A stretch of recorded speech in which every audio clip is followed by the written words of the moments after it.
Olá, meu nome é Tiago Machado e hoje nós vamos falar sobre um assunto que por vezes é polêmico, que é a questão da aprovação automática, aprovações pelo conselho de classe, dependências, enfim, esses mecanismos que por vezes ajudam o aluno a seguir a vida acadêmica e nem sempre revelam que esse aluno de fato está pronto para isso.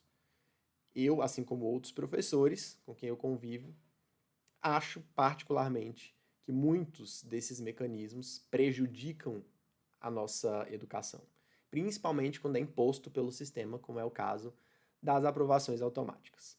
Mas vamos lá, eu quero tratar sobre, primeiro, o que é aprovação, o que é reprovação, como é que a gente chega, né, na decisão de aprovar ou não um aluno.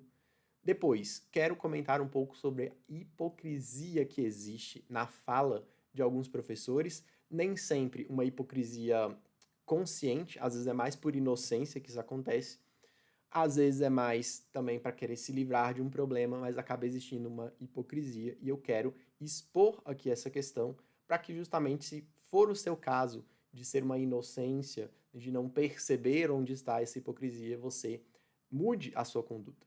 E por último, eu quero deixar algumas condutas também para que a gente não assine o que eu chamo de pacto da mediocridade.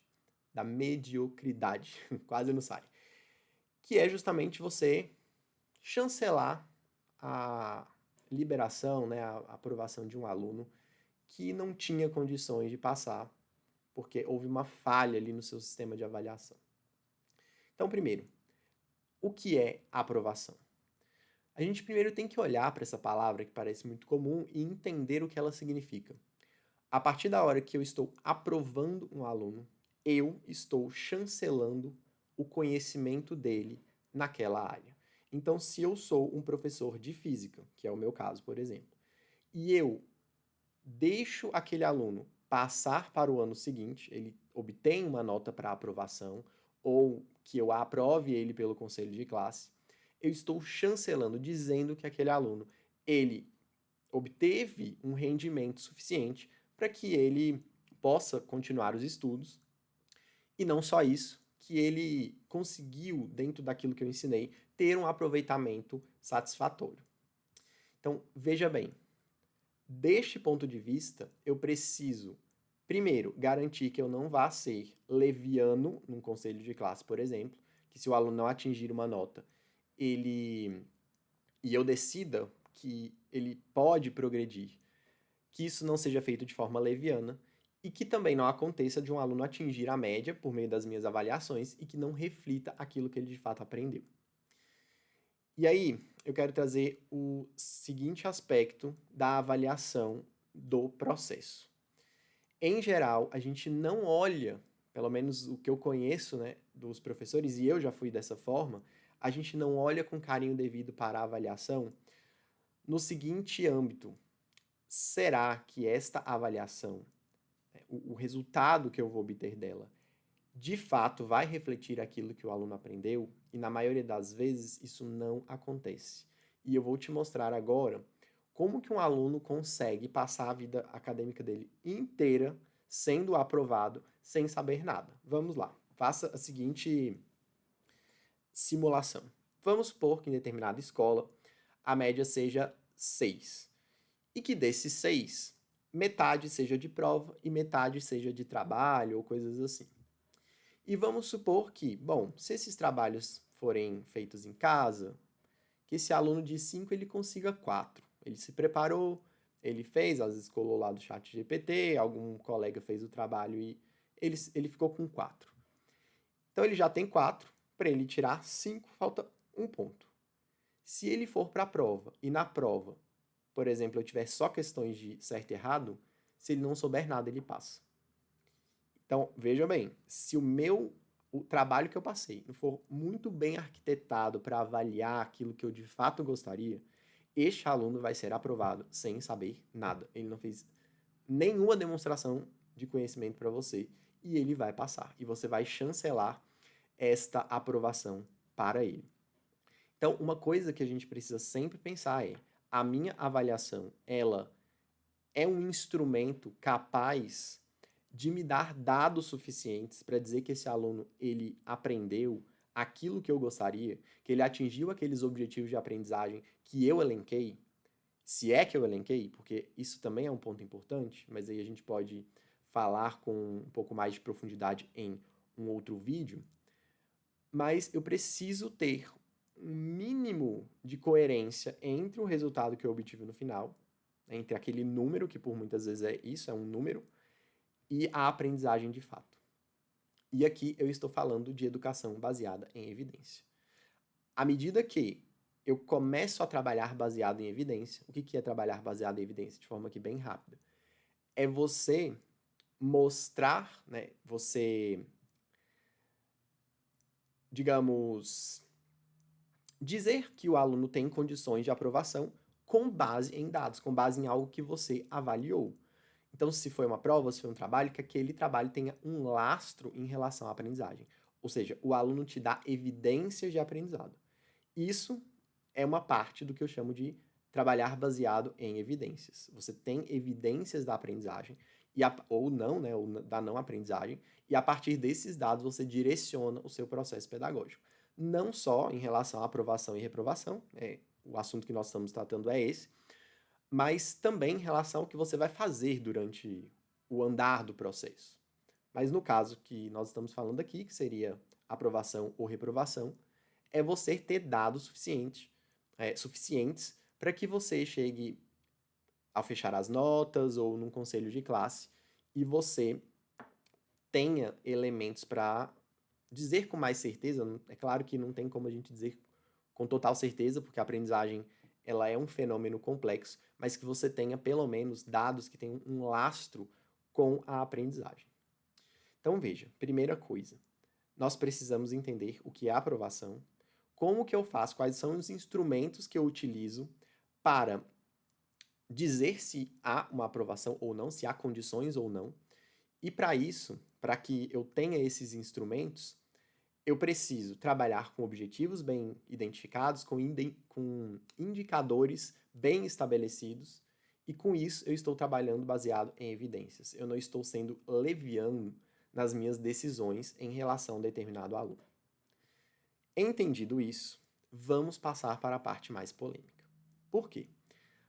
Com a maioria dos professores com quem eu converso, principalmente para professores que trabalham ali no Fundamental 1, onde há aquela aprovação automática, existe a reclamação de que, às vezes, eles têm total clareza de que o aluno não tem condições de avançar, e principalmente quando a gente está falando de alfabetização, e eles reclamam que eles são obrigados a aprovar o aluno, e que isso, primeiro, o aluno passa sem saber, né, carrega essa dificuldade, e segundo, que passa a mensagem de que não existe consequência para, por exemplo, se for o caso, um aluno que não aprendeu porque ele não se dedica ou porque ele falta aula, alguma coisa do tipo.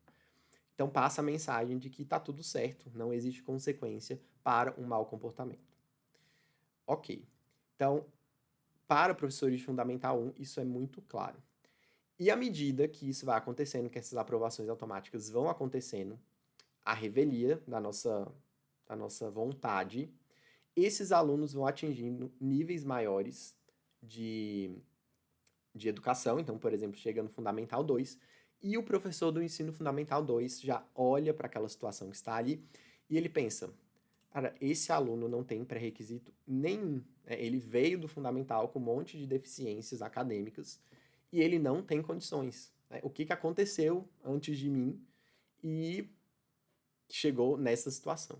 E isso vai avançando até chegar, talvez, na graduação. Eu tenho alunos de graduação que não sabem ler. E eu não estou falando de não saber ler, de não interpretar. Eu estou falando de problemas de decodificação. De ler assim, ó, conclusão. Estou lendo aqui o meu esquema que eu bolei aqui. Tem a parte ali de conclusão.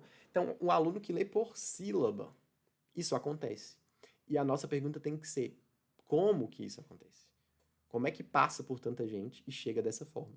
Só que a gente esquece, né? Nós nos esquecemos da parte que nós estamos no meio desse processo. E de alguma forma a gente precisa refletir se nós também não estamos colaborando para isso. Para a gente entender um pouco melhor, eu gosto de utilizar uma analogia que é a seguinte. Imagine que você more em determinado apartamento, então, e não é no primeiro andar, é nos andares mais para cima, vocês vão entender por que eu estou falando que não pode ser no primeiro andar. Você mora num apartamento e, de repente, o vizinho de cima tem uma goteira vinda do vizinho de cima. Então, tem um buraquinho no teto do seu apartamento e de lá está saindo água. Ou seja, temos um problema vindo, né, do apartamento de cima. Isso se assemelharia a um problema que está chegando para nós. Então, um aluno que chega com deficiências acadêmicas, que não tem pré-requisitos, e ele chega para a gente e a gente tem que trabalhar com o que tem. Então, a gente olha para aquele problema, acha ruim, obviamente, né? Poxa, tá chegando aqui, né? O vizinho de cima, você não vai fazer nada, né? Não fez nada para que isso fosse evitado. Ou seja, quando a gente olha, né, professor do ensino fundamental ou do professor da etapa anterior e pensa, poxa, você deixou o menino chegar aqui para mim sem ele saber o mínimo de leitura, sem ele saber o mínimo de matemática, como é que é, né? Olha para o professor de antes, da série anterior. Só que, agora imagine o seguinte, que você, para evitar, né, o problema ou carregar esse problema, você vai e faça um furinho, voltando lá para a nossa analogia do apartamento. Você faça um furinho na mesma direção da goteira que tem no seu apartamento, você faça um furinho no chão do seu próprio apartamento. Para quê? Para que essa goteira ela passe direto para o apartamento de baixo. Então, por isso que não poderia ser o seu apartamento no primeiro andar. Também não poderia ser no último. Né? Mas, enfim, o que eu quero dizer com esta analogia? Que nós precisamos tomar muito cuidado para que nós não deixemos o problema se propagar também e acabemos fazendo parte desse esquema de deixar o aluno passar.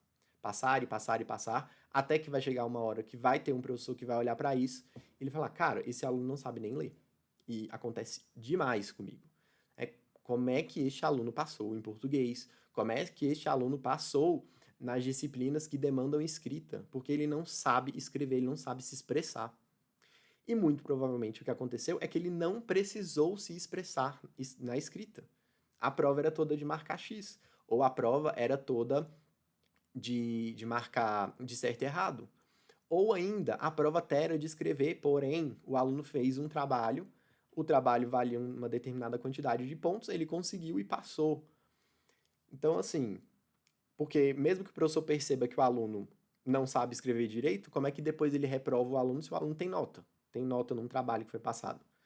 Então, é uma situação complicada. A gente não pode entrar nesse jogo, porque senão nós estamos sendo hipócritas. Veja bem, imagina eu sou professor de ensino médio também, e professor de ensino superior. E eu pego sempre turmas de primeiro, né? De quem está entrando. Então, eu pego o primeiro ano de ensino fundamental, aliás, primeiro ano do ensino médio, que está vindo do ensino fundamental, e eu também pego primeiro semestre do superior.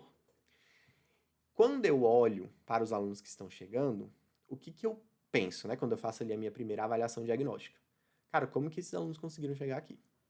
Porque eles não sabem o mínimo de operações matemáticas assim básicas, e eu estou falando de adição e subtração. Eles não sabem ler direito, não sabem interpretar um texto. E de novo, não é só não sabe ler, falta de interpretação, é não sabe decodificar. Não tem uma leitura com fluência. Inclusive é um outro assunto que eu ainda quero tratar sobre ele aqui. Enfim, nós não podemos participar disso. E como é que a gente vai quebrar este ciclo? É justamente tampando o buraco que vem de cima.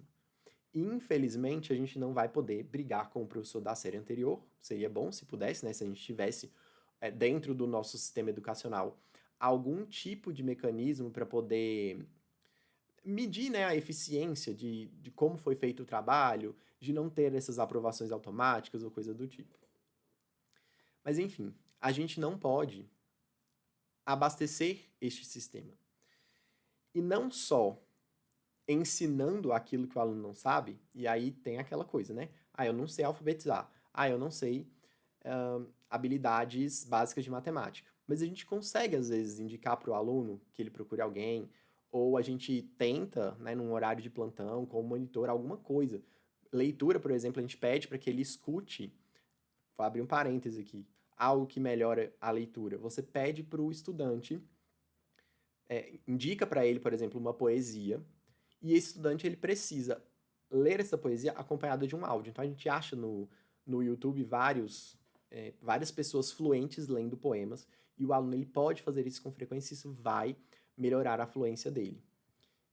Inclusive, existe uma relação muito forte, uma correlação muito forte entre a fluência de leitura e a capacidade de compreensão de textos. Então, a fluência de leitura em voz alta. Então, se um aluno ele é fluente lendo em voz alta, muito provavelmente ele vai ser um aluno que compreende bem textos. E o inverso acontece. Se ele não é fluente, ele não vai entender bem.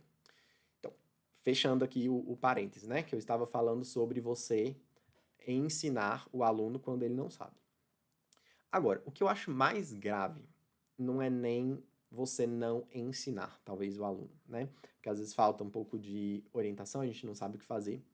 Mas o que eu vejo muito acontecer é professores que reclamam que os alunos vêm sem pré-requisito, ou que reclamam da aprovação automática, enfim, que reclamam do sistema.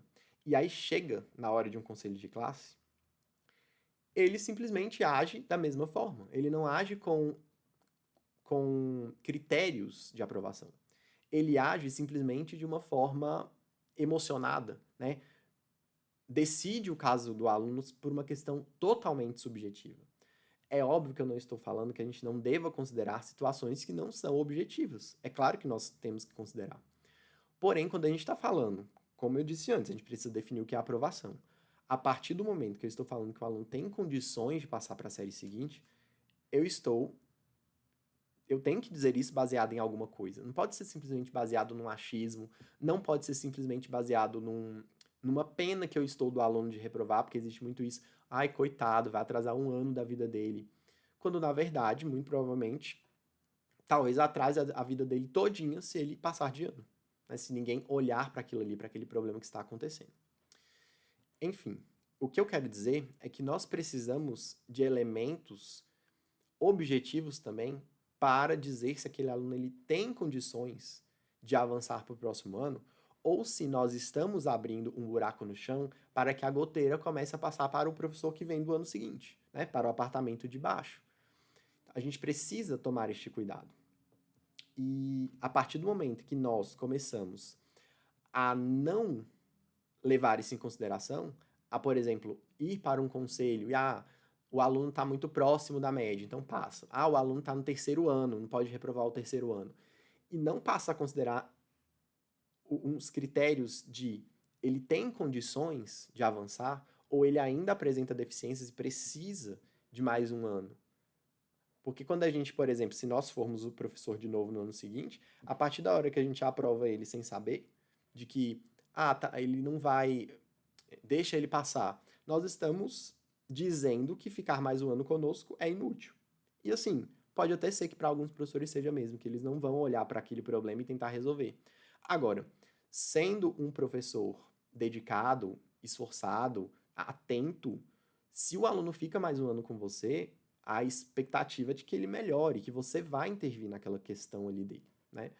Então, a partir do momento que você, ele não sabe, mas pode passar assim mesmo, é você assumindo que passar mais um ano com você não vai fazer a diferença na vida daquele aluno. E, conforme eu falei, para alguns professores vai ser isso mesmo. A gente sabe que existem colegas que são descomprometidos e acredito que não é o caso de quem está aqui no canal, porque eu sempre bato muito na tecla de que nós precisamos ser professores comprometidos e buscar as ferramentas para que não sejamos só comprometidos, mas que tenhamos resultados de aprendizagem. Né? Esse é o meu principal slogan, inclusive quando eu falo a forma como os professores saem da certificação professor classe A. Então, a própria certificação tem este objetivo. Inclusive, se você não conhece, tem um link aqui embaixo para você conhecer a certificação e, inclusive, aprender como fazer avaliações que vão te dar um respaldo maior para que você não vá para um conselho de classe ou vá aprovar um estudante ou até reprovar o estudante de forma leviana. Tanto a aprovação quanto a reprovação, elas têm que ser fundamentadas, né? E aí, o que que acontece quando a gente começa a participar desse esquema, né, de passa de ano de qualquer jeito, sem nenhum critério? A gente vai incorrer, eu elenquei aqui, pelo menos três grandes problemas.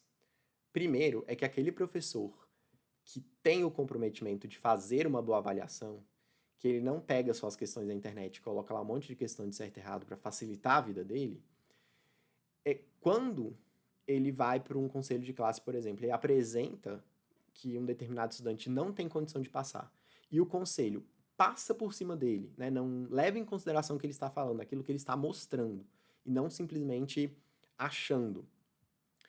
Quando o conselho aprova esse aluno, qual que é o sentimento desse professor? Poxa, eu tive todo o cuidado de elaborar o meu processo pedagógico, de elaborar objetivos de aprendizagem, de ter indicadores, de fazer uma avaliação com base nisso. Não peguei questões da internet, eu elaborei questões de acordo com aquilo que eu vi durante o meu processo, para entender se o aluno ele saiu, né, daquele primeiro lugar inicial e atingiu um patamar de aprendizagem mais alto. Eu fiz tudo isso e agora vai vir o conselho, que é soberano, e vai passar ao estudante. Por que que eu vou gastar essa energia toda? Porque é um processo que desgasta. Eu tô falando isso porque eu faço, e às vezes até vai soar isso aqui como um desabafo, né?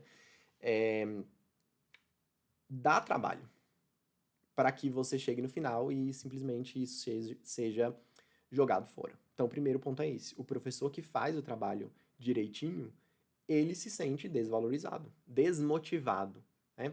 Às vezes até melhor você pegar e passar uma autoavaliação, ou passar todo mundo, já que não vai fazer diferença mesmo, para que que você vai ficar ali, né, batalhando. Mas eu não concordo com isso não, tá? Já vou conversar sobre isso.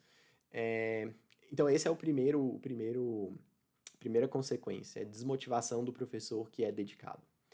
A segunda coisa, principalmente para os alunos que têm um pouco mais de consciência, é passar a mensagem de que, primeiro, ou que comportamentos ruins não têm consequência, para o caso daqueles alunos que não se esforçaram, né, que não fizeram por onde, ou ainda que, que eles não precisam levar tanto a sério, porque no final das contas eles vão passar. E aqui eu quero puxar mais para o lado de que o aluno ele não se sente até motivado para ele aprender alguma coisa, né? Ou até mesmo capaz de aprender alguma coisa.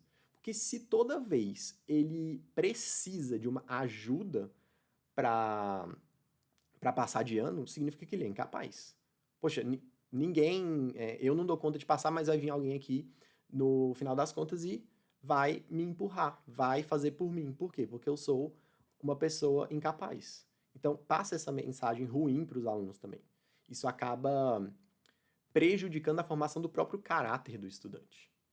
E por último, quando a gente junta um professor esforçado que está desmotivado e alunos que não dão valor, porque eles sabem que eles vão passar de qualquer forma, quando a gente soma isso, a gente tem um prejuízo enorme para a educação como um todo. E a gente vem presenciando isso. Eu não sei se você percebe, mas a cada ano que passa, nós temos alunos mais despreparados.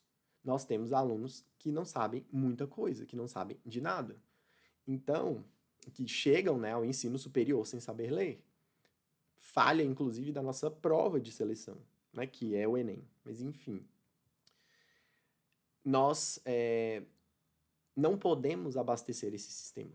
Porque se a gente começar a abastecer, vai chegar no fundo do poço. Eu sempre penso o seguinte: a mudança na educação ela vai vir de baixo, não vai vir de cima. Eu não acredito nisso mais, não vai sair de um gabinete, vai sair de dentro de salas de aula, de professores comprometidos, que vão espalhar um bom trabalho a ponto de começar a deixar os outros que não estão fazendo um bom trabalho constrangidos e aí fazer com que essas pessoas se empenhem, porque os alunos vão perceber que existe ali uma diferença. E eu conheço muitos casos em que isso acontece.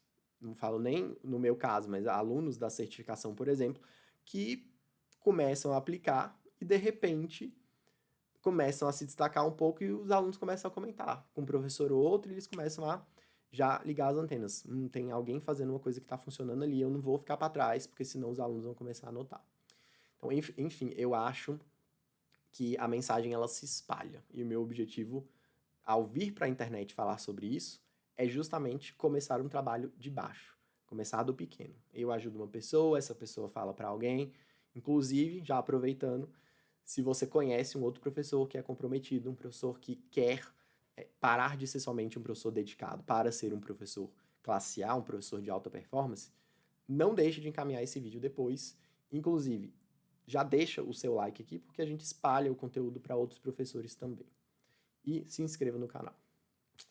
Bom, dito isso, o que nós podemos fazer para ajudar ou para não entrar nesse esquema todo que acontece de vez em quando? Primeiro, precisamos avaliar baseado em evidências.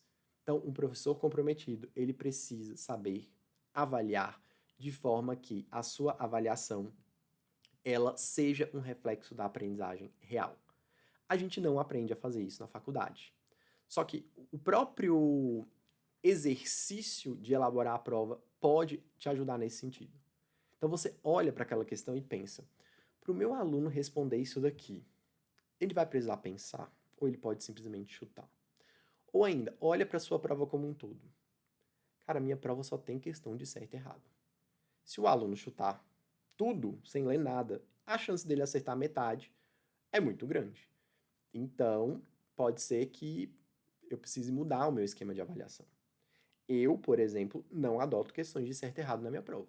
Eu tenho questões de marca X e questões abertas. Não precisa de muitas questões abertas. E as de marca X a gente consegue corrigir com gabarito. Então não é questão de, vai demorar mais tempo para corrigir. Não. Não precisa disso. Talvez demore um pouquinho mais para elaborar a prova, porque a gente precisa deste exercício de reflexão para entender se de fato o que a gente está usando como instrumento vai nos fornecer os resultados, os dados que a gente gostaria. Mas, enfim, faça esta reflexão. Eu já adotei muito prova de certo e errado. Adotava baseado nos vestibulares, porque eu pensava, o aluno vai fazer vestibular, às vezes o vestibular ele vai cobrar dessa maneira, mas hoje o meu pensamento é de que eu não sou um professor que ensina aluno a passar em vestibular. Porque se ele quer passar em vestibular, quem tem esta missão, quem tem este papel é um cursinho. Quando eu estou numa escola, eu quero formar o aluno. Eu quero que a personalidade dele amadureça a partir da disciplina que eu estou ensinando. Eu quero que o intelecto dele fique mais desenvolvido, que ele fique mais sábio para tudo na vida, que ele consiga pensar melhor. Então, eu não quero só simplesmente que ele treine para uma determinada prova. A partir do momento que eu deixei isso claro na minha cabeça, eu não tenho mais questões de certo e errado na minha prova. Mas é claro, tem alguns lugares em que isso é padrão. E aí a gente precisa de um outro vídeo para discutir todos esses pormenores. Mas enfim, primeira coisa, faça suas avaliações baseadas em evidência. E não só prova, tá, gente? Tô falando de prova aqui. Mas, por exemplo, um trabalho que você vai passar tem que ter critérios de avaliação. Não é simplesmente, tá aqui o que vocês têm que fazer, e aí na hora de corrigir não tem uma rubrica, não tem, né, não tem critério nenhum. Tudo tem que ser muito bem. Você tem que ter critérios para isso. Inclusive para tentar imaginar que em algumas situações o aluno não vai fazer. E que quando ele não fizer, ele não pode receber a pontuação, ou sei lá como é que isso está sendo medido, mas ele não pode receber o quantitativo referente àquilo que ele não fez. Porque se ele não fez, ele não tem como receber. Eu sempre falo para os meus alunos, aquilo que vocês têm de pontuação é proporcional à proporção, a proporção ficou estranha, né? Mas é proporcional à atividade de pensamento de vocês. Quanto mais vocês têm que pensar para fazer, maior vai ser a pontuação. Então eu preciso garantir que essa proporção de pensamento aconteceu. Essa é a primeira coisa, avaliar baseado em evidência. Segunda coisa, não se deixar abalar pelos professores que são comprometidos. Várias vezes você vai chegar no conselho de classe, você vai apresentar os seus dados baseados em evidência, e os outros professores vão passar o aluno mesmo assim. E é isso, né? Democracia é isso, a gente tem que aceitar, mas eu acho que muito mais do que a gente tentar fazer valer a nossa vontade, é a gente dormir com a consciência tranquila.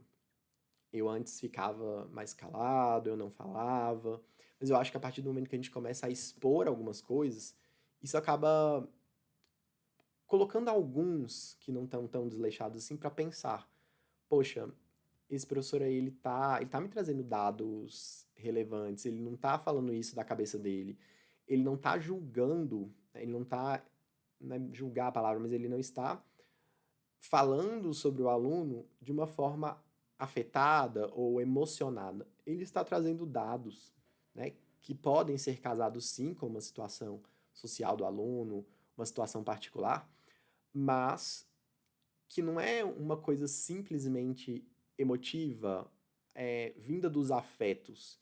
Ele sabe o que ele está expondo. Então, um professor que está ali, que não sabe bem o que fazer ainda, ele começa a se questionar sobre isso. E nesse movimento a gente vai contaminando para o bem outros professores. Então, não desista. Eu já vi muitos professores desistirem, falarem assim: ah, quer saber de uma coisa? Já que eu faço todo esse esforço e no final das contas o que eu faço não é valorizado, quer saber de uma coisa? Eu vou dar minha aula bem, mas não vou avaliar. Só que eu acho que a gente perde um elemento importante do feedback. A gente precisa de feedback, inclusive, para direcionar o nosso trabalho pedagógico. A gente precisa, inclusive, ter elementos para chegar depois de um conselho de classe e falar para o aluno: olha, você foi aprovado pelo conselho, mas se eu fosse você, eu dava uma olhada nisso daqui. Algo que eu já fiz, né?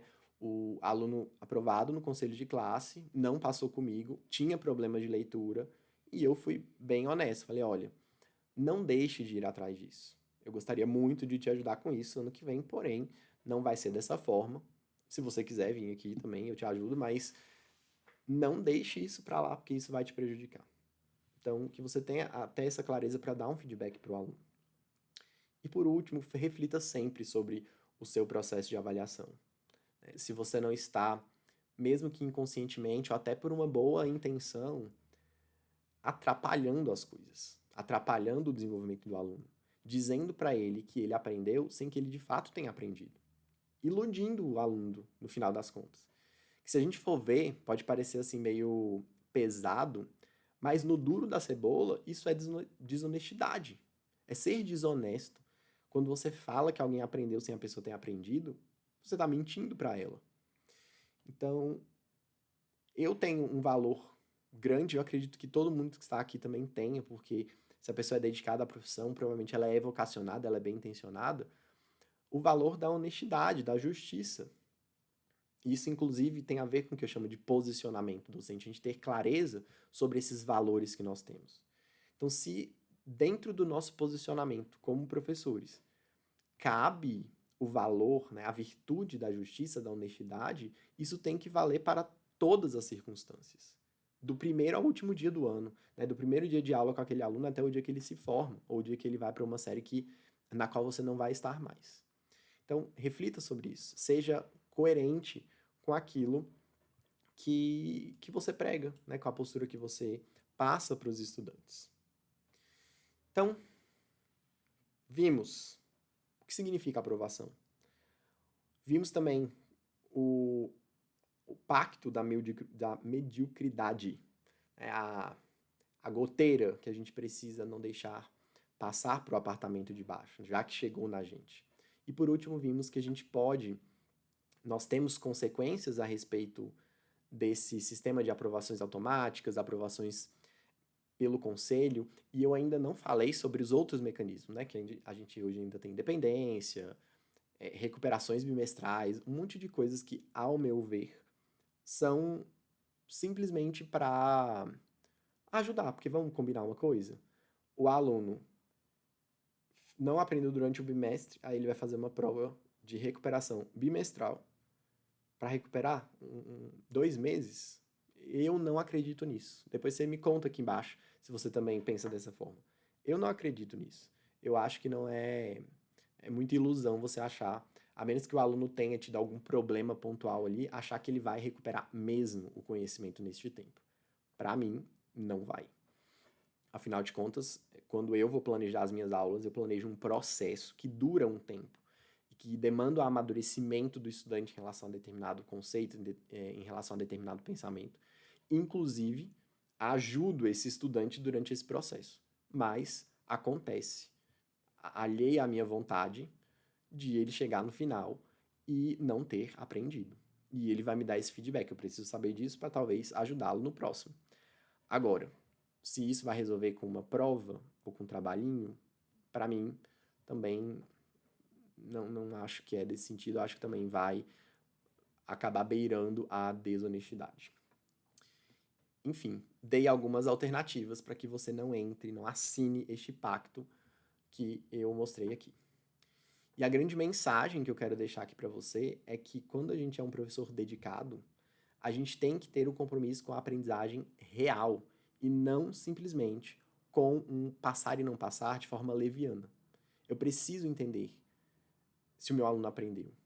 E para isso eu tenho que ter muita clareza do que eu entendo por aprendizagem, do que eu entendo por educação, do que eu entendo como o papel da escola, do que eu entendo como o meu papel e acho que principalmente qual é o aluno que você quer formar e qual é o aluno que você quer deixar para a sociedade, entregar para a sociedade.